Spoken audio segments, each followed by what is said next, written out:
Bueno, vamos a resolver el problema 3 de la tercera práctica de transistores BJT. Se nos pide diseñar un amplificador diferencial BJT que produzca dos salidas asimétricas. El amplificador debe tener una ganancia diferencial para cada una de las dos salidas de al menos 100 voltios por voltio y una resistencia diferencial de entrada mayor o igual a los 10 kiloohmios. Además, se debe tomar en cuenta una ganancia de modo común para cada una de las dos salidas no mayor a los 0,1 voltio por voltio. Ahora, también se nos dice que deberíamos utilizar una fuente de corriente constante de 2 mA para realizar la polarización. Bueno, para ello podemos utilizar el espejo de corriente. Esto quedará implícito en este problema. Ahora también se nos menciona que para encontrar las fuentes de alimentación apropiadas debemos tomar en cuenta una oscilación de 2 voltios en los colectores, es decir, un voltaje de 2. También debemos especificar las resistencias correspondientes y los demás componentes. Por lo tanto, vamos a continuar. Ahora, yo ya he dibujado acá el circuito que nos va a servir. Entonces, bueno, si vemos el diagrama, aquí he dibujado una corriente en el emisor IE1 y una corriente en el emisor IE2. Ambas tienen el mismo valor. Esto pues en ambos emisores, en ambas ramas, se ha colocado la misma resistencia del emisor y asumiendo que ambos transistores tienen las mismas características físicas y la misma constante beta, entonces estas corrientes deberían ser iguales. Por lo tanto, IE1 es igual a IE2. Y esto es bastante útil, pues si esto se cumple, la suma de IE1 más IE2, en este caso lo llamando simplemente IE, tiene que ser igual a 2 mA. De esa forma fácilmente podemos encontrar que la corriente en el emisor general para ambos transistores, para ambos semicircuitos será de 1 mA. Ahora, mencionando esto del semicircuito, sabemos que por simetría, siendo que ambos componentes son iguales, lo antes ya mencionado, podemos analizar uno de los dos transistores por separado y el resultado va a ser válido para todo el circuito. Por lo tanto, vamos a trabajar siguiendo esa metodología. Ahora, para encontrar la resistencia de entrada diferencial, primero debemos encontrar la resistencia RE de pequeña señal. ¿Y cómo lo hacemos? Pues tenemos que utilizar esta fórmula. RE es igual al voltaje térmico sobre la corriente en el emisor. Para eso hemos hallado la corriente en el emisor. Entonces, siendo el voltaje térmico 25 milivoltios en condiciones normales, la corriente en el emisor sabemos que tiene un valor de 1 miliamperio. Entonces, sabemos que resistencia en el emisor es 25 ohmios. Encontramos este valor. Ahora, es importante analizar que si es necesario o no es necesario incluir las resistencias RE, pues son componentes extra que obviamente implican un costo extra. Por lo tanto, vamos a proceder con el cálculo de la resistencia diferencial y vamos a comprobar si necesariamente tenemos que incluir estas resistencias. Bueno, la resistencia diferencial de entrada se puede encontrar mediante la ya bastante usada regla de reflexión de resistencia. En este caso, la rama del emisor, tenemos la resistencia RE. Y bueno, en el caso de necesitarse, la resistencia en el emisor. Bueno, ¿qué nos dice la regla de reflexión de la cadena? Nos dice que la resistencia reflejada, o sea, en este caso la resistencia de entrada diferencial, va a ser igual a beta más 1 veces a la resistencia total alojada en el emisor. Si un un circuito amplificador diferencial, sin tomar en cuenta las resistencias en el emisor, tendríamos 2 RE simplemente. Entonces, ya estoy conociendo todos los valores.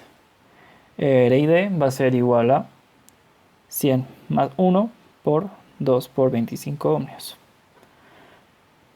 Esto nos va a resultar en un valor de 5.05 kiloohmios aproximadamente. Ahora, al principio el problema nos pedía una resistencia diferencial de entrada mayor o igual a los 10 kiloohmios. Por lo tanto, no estamos cumpliendo el parámetro de diseño y debemos modificar los componentes. ¿Cómo modificamos? ¿Cómo incrementamos este valor? Pues simplemente añadiendo las resistencias en el emisor. Ok.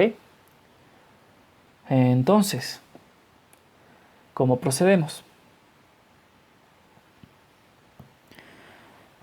Con lo antes mencionado, simplemente redefinimos la ecuación como 2RE más 2 resistencias en el emisor. Esta va a ser nuestra ecuación 1. Ahora, no conocemos ni el valor de la resistencia en el emisor, ni el valor de la resistencia diferencial de entrada. Entonces tenemos una función, una variable dependiente y una variable independiente. En este caso, pues ya sabemos que nuestro valor mínimo tiene que ser 10 kiloohmios. Entonces podríamos hacer que la resistencia de entrada diferencial sea igual a 10 kiloohmios. De esa forma estaríamos respetando los parámetros de diseño. Entonces solo nos quedaría encontrar el valor de resistencia en el emisor necesario para que se dé esta condición. Por lo tanto, si de la ecuación 1 despejamos la resistencia en el emisor, vamos a encontrar que RD menos 2 veces RE beta más 1, todo esto sobre 2 veces beta más 1,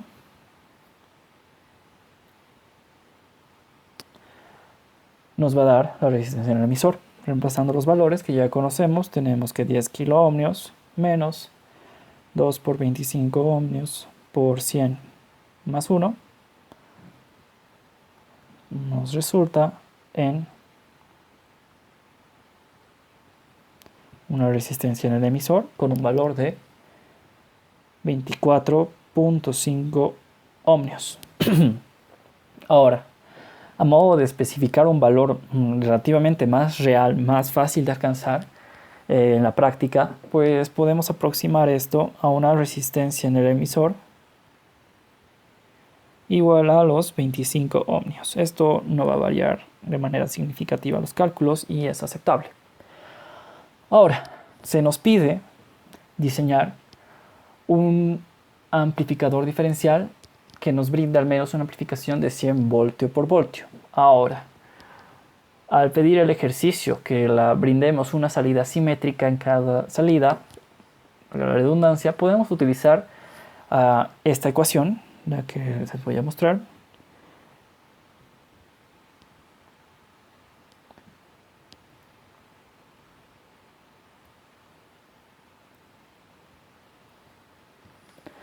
Para encontrar esta ganancia diferencial.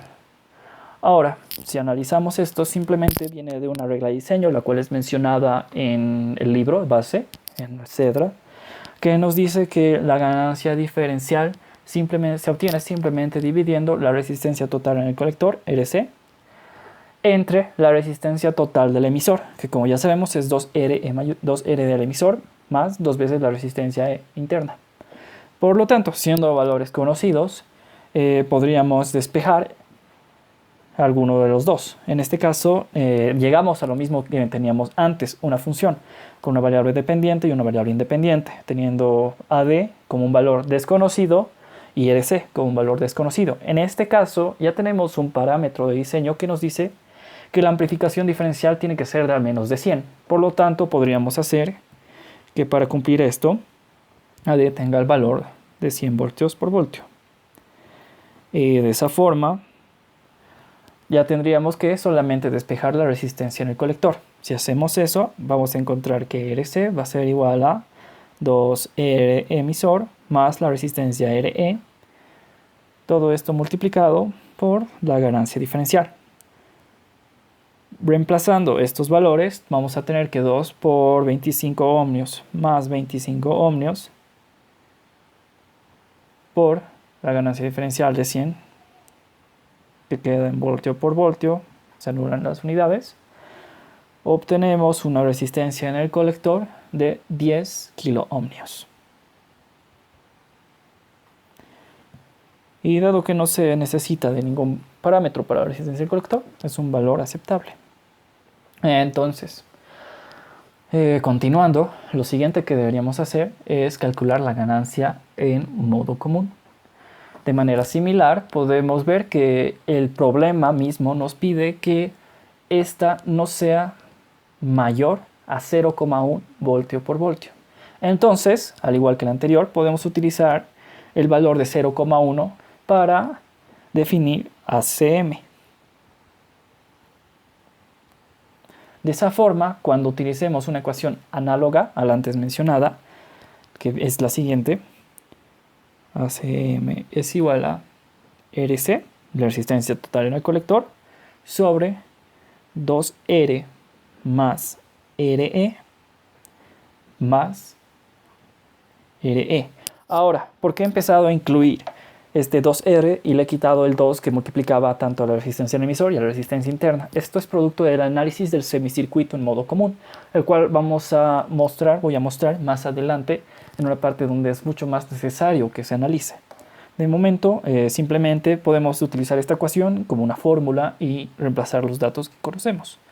En este caso, pues lo que tendríamos que hacer es despejar R, que vendría a ser la resistencia de salida de la fuente de corriente. Entonces, si despejamos R, vamos a tener que RC menos ACM por RE mayúscula más RE minúscula, bueno, esto se conoce así, sobre 2ACM nos va a dar esta resistencia que estamos buscando.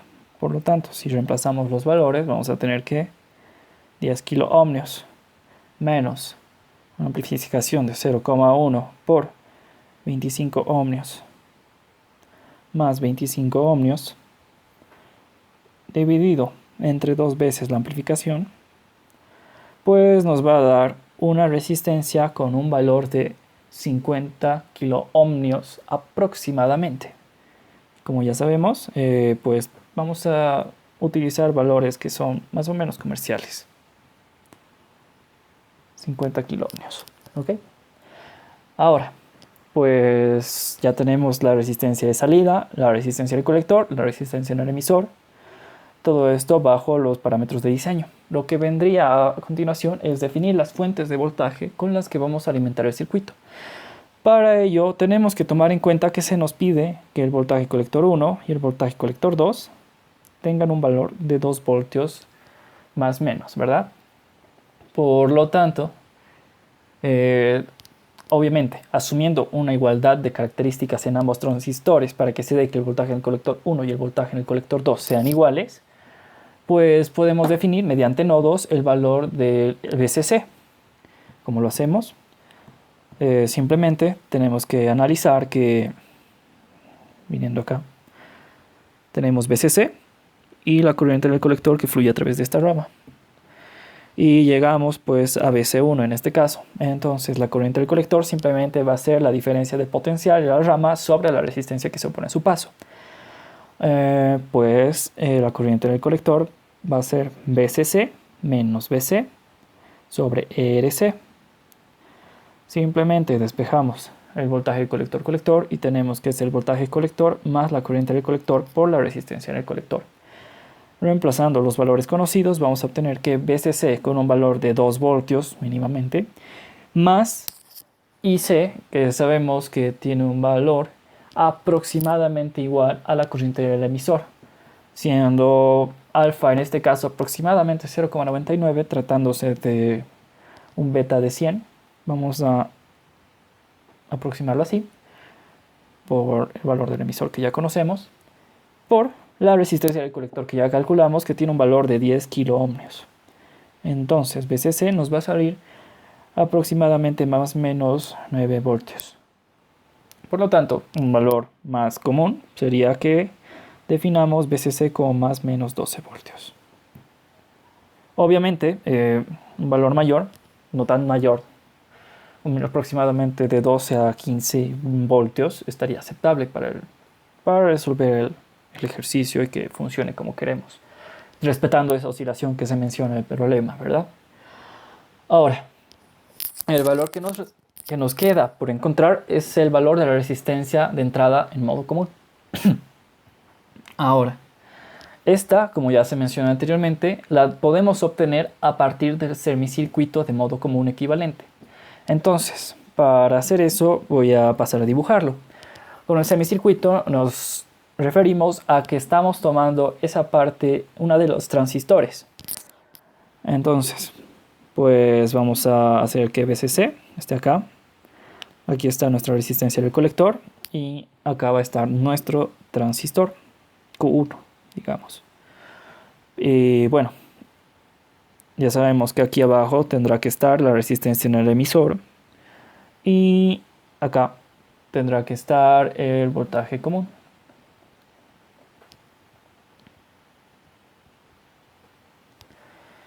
Muy bien. Entonces, ¿dónde aparece esta resistencia de salida? Pues si analizamos el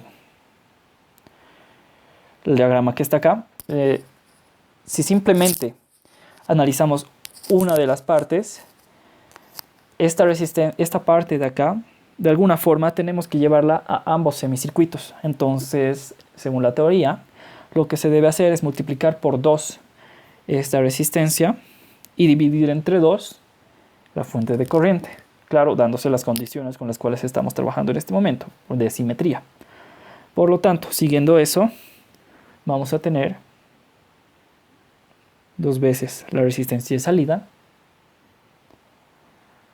sobre, bueno, en paralelo a la mitad de la corriente que estamos suministrando.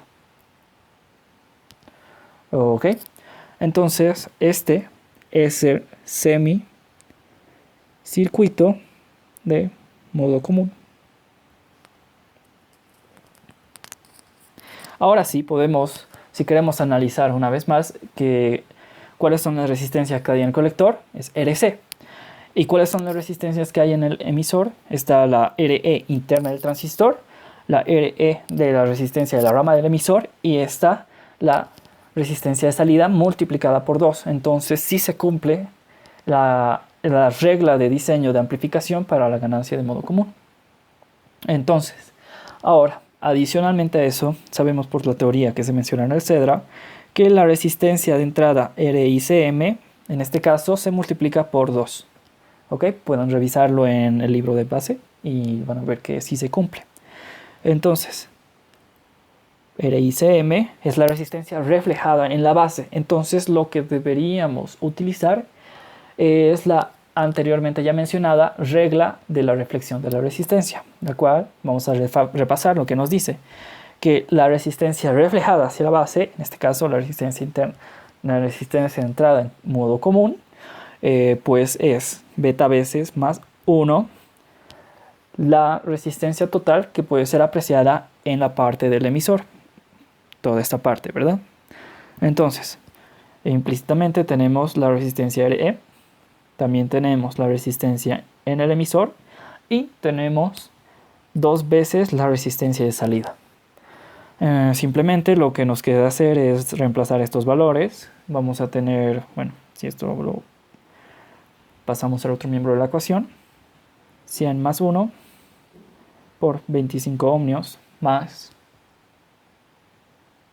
25 ohmios más 2 por 50 kilo ohmios. Calculando esto, vamos a obtener un RICM igual a 5.05 mega ohmios, lo cual encaja teóricamente con el modelo de circuito que estamos utilizando. Ahora, es importante notar que no se están tomando en cuenta tanto la resistencia R0 de efecto Early y la resistencia μ, que se desprecian, ya que no se ha especificado el voltaje Early y muchas veces ya sabemos que se puede despreciar.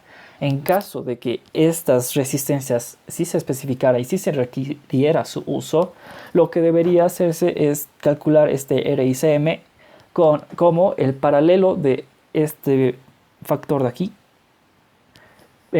con las resistencias R0 y la resistencia μ. Pero bueno, como no es el caso, simplemente la calculamos por este procedimiento. Entonces, recapitulando, tenemos ya la resistencia interna, tenemos ya la resistencia de entrada en modo diferencial, tenemos ya la resistencia en el emisor, tenemos ya la resistencia en el colector y conocemos la resistencia de salida. También el voltaje de alimentación, por lo cual este circuito es totalmente implementable y ya se encuentra diseñado tomando en cuenta los parámetros de diseño que se especifican en el problema.